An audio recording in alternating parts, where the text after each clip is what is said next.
Michael Gove has been on hand on the BBC.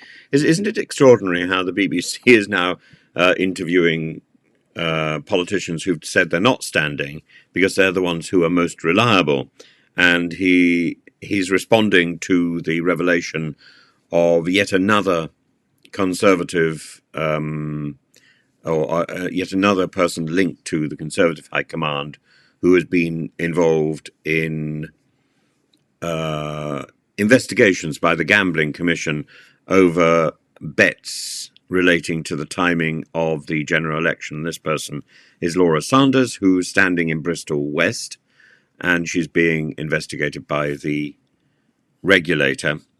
Gove says he'll have to wait and see what the outcome of the process is, but it's disappointing behaviour if proven. He says if people have used inside information to place bets, that's deeply wrong. But what I can't do is to get too much into the detail while there's an investigation. He says there's a broad principle and it's reprehensible. It's quite nice to hear a senior member of the cabinet being clear in condemning this sort of nonsensical behaviour.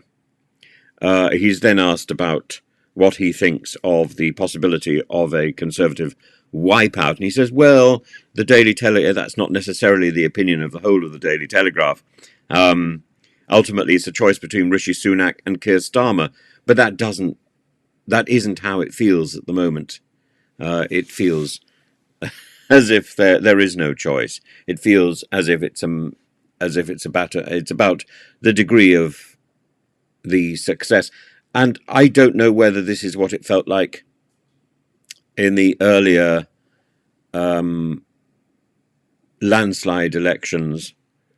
But I don't think we've had a landslide election of this scale. The 1997 election of Tony Blair was a landslide, but nothing like the precipitous fall that seems to be in evidence at the moment. This takes us back to elections in the early part of the 20th century, which looked set to be wiping out entire parties. First the Conservative Party, which somehow recovered, then the Liberal Party, which is still suffering from that levelling down. It looks like the Liberal Party may well benefit from the Conservative wipeout, getting up to 60 seats, in which case it will be the third party in the Parliament, but only fractionally, with only fractionally more seats than the Conservative Party will then hold, and that is a staggering change of circumstances. While Boris, who was instrumental in getting that significant majority in 2019, is sunning himself in Sardinia and celebrating his birthday.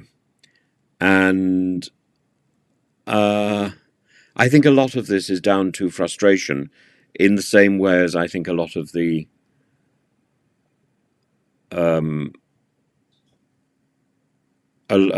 referendum result was down to frustration. Rather than an embracing Brexit, it was down to a frustration with the abuse of control, the abuse of order, the abuse of power that has been seen so significantly throughout the last government, going all the way back to 2010, all the way back to frustrations over the Speaker, over expenses. This is not exclusively a thing about the Conservative Party. This is about frustration with politics and with our representational form of politics, because in the end we have elections, and it seems that the people we have elected don't represent us. It seems that those people think that they are a law to themselves. And the party in power has to take responsibility for the disaster that is being imposed on the country. If Keir Starmer is elected on the 4th, which he will be, it may not be long before there is a vocal squeal of pain from the electorate that blames Keir Starmer for a lack of progress in sorting out the cost of living, in sorting out the National Health Service, in sorting out improvements in our schools, because the call for change, I don't think, can be met. No matter how hard Keir Starmer works, this is not about authority. This is not about imposing new plans. This is about changing the heart of our society, invigorating the heart of our society so that we are pumping with energy, and we are not. We're pumping with frustration and bitterness. And what you hear about the Conservative Party today will be transferred to the Labour Party tomorrow in a very short space of time. And more than that, the larger the majority that Keir Starmer has, the more there will be frustration in his own ranks. I simply think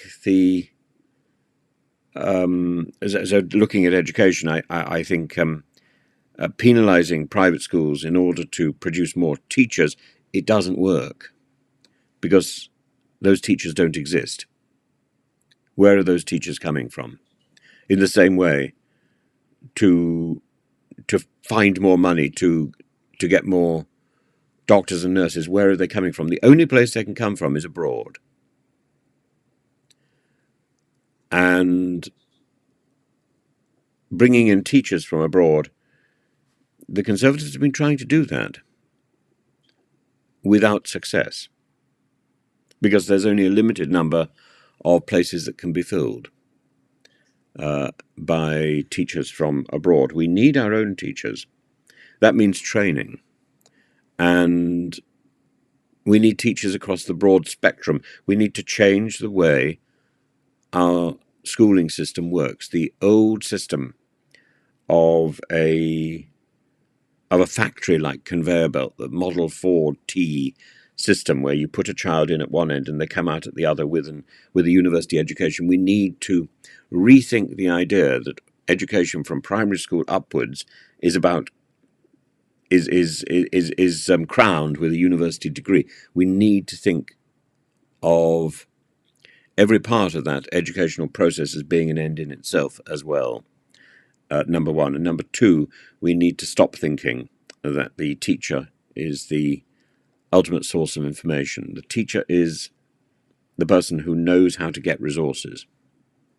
The teacher can guide students of all ages into accessing resources. The teacher may be able to provide some of those resources, may be able to access some of those resources, but we need to start using broader teaching aids, entire lesson programs online, which teachers can monitor and can oversee.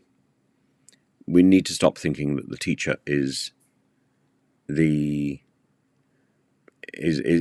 sole source of information at every level within the school and university system. And we need to give teachers back that enthusiasm, that individuality, that joy, so that they can again become an inspiration to their classes. The first job of a teacher is to inspire. The second job of a teacher is to monitor or control. And the third job of the teacher is to inform. And we've got that back to front. A teacher scrambling to prepare the next lesson is looking on the internet for information. Children can do that. Students can do that just as well, and if not better. We need to recognize that fact, and we need to be humble enough to change our systems so that teachers are doing something slightly different. Teachers are monitoring the class and monitoring the learning environment, which means, of course, under my proposal, you would need significantly less specialist teachers, because the specialism is about information which can come from other sources.